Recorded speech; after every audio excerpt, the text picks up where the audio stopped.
Hey guys, back with another YouTube video about why self-publishing might be the best thing you do. Let's get into it. For most writers, the dream kind of goes something like this. Write a book, get discovered, land a publisher, live happily ever after. But here's the quiet truth that no one is telling you. Self-publishing might actually be the best thing for most of us. And I don't mean best as in like a backup plan.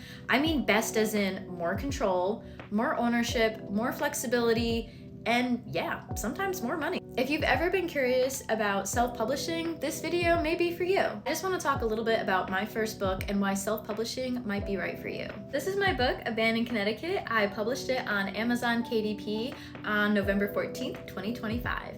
And since then, I have sold over 70 copies and made over $230 in royalties. I didn't have an agent or a publisher or a following of 1 million people. But what I did have was an idea and a manuscript and the will to click publish. One of my favorite things since self-publishing my book, Abandoned Connecticut, was I hit #1 bestseller in Connecticut travel, #10 in New England travel, and #30 in architecture. Out of hundreds of thousands of books on Amazon, like that felt like such a freaking win. One of the biggest reasons why I chose to self-publish was because I heard that Amazon KDP is free. So I signed up and I created an account and it cost me $0, which I love. There's no publisher fee and Amazon provides you with your own ISBN. There's also no account setup fees. And what I loved most was that it was on my terms. So I didn't have to work with an agent and say, I have to publish it this time or this date.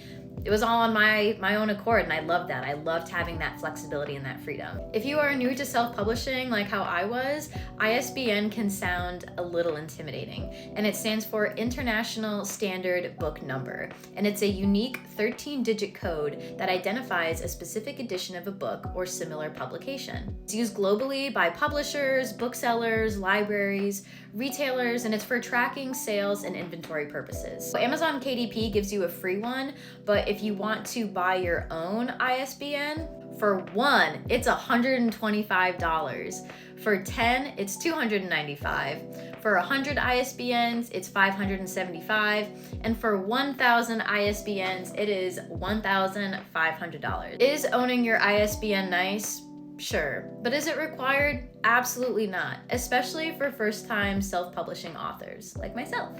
And like you too. Control is my favorite part about self-publishing. I can fix typos instantly. I can update a manuscript whenever I want. I can change the cover. I can adjust the price if I wanted to on my Amazon. Right now, my book sells for $15, and I had priced that based on other books that I had seen that were selling around this marketplace. I can rewrite the description. I can swap the categories. I can test keywords, and I can optimize the listing over time. With traditional publishing, once that book is out, it is mostly out of your hands. And for someone like me who likes to test and learn and tweak things and improve, self-publishing felt more empowering. There is absolutely nothing wrong with wanting a traditional publisher, but I just want to talk about the reality.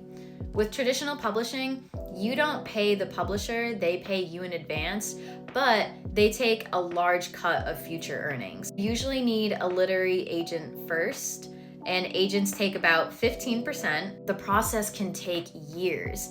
Granted, with my book, because it's filled with abandoned locations that I've explored since 2020, it took longer for me to explore and gain all the data that I'd like for my book than if I wanted to contact a publisher. It took me a little over a year to organize my book, research, write all the facts out, place all the photos in, and then publish the book. I really like that. I feel like if I was to have worked with a publisher, again, that could have taken years, and I don't want to do that.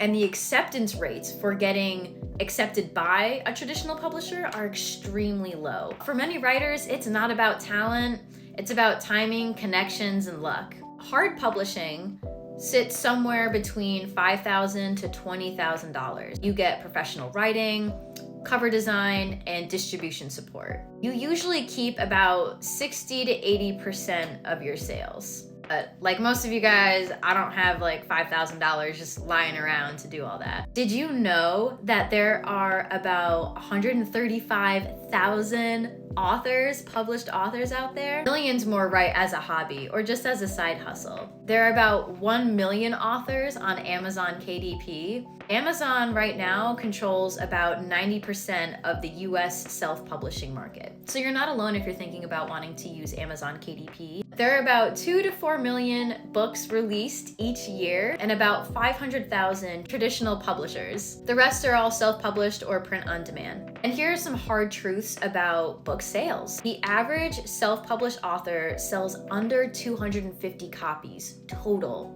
And around 50% of self-published authors earn less than $1,000 a year. I'm at 230, so I'm like a quarter of the way there. But for me, it wasn't about the money. It was just about like having fun and putting myself out there. Long story short, you don't need a publisher. You can self-publish on your own. I have a video about how to self-publish on Amazon KDP if you guys want to check that video out.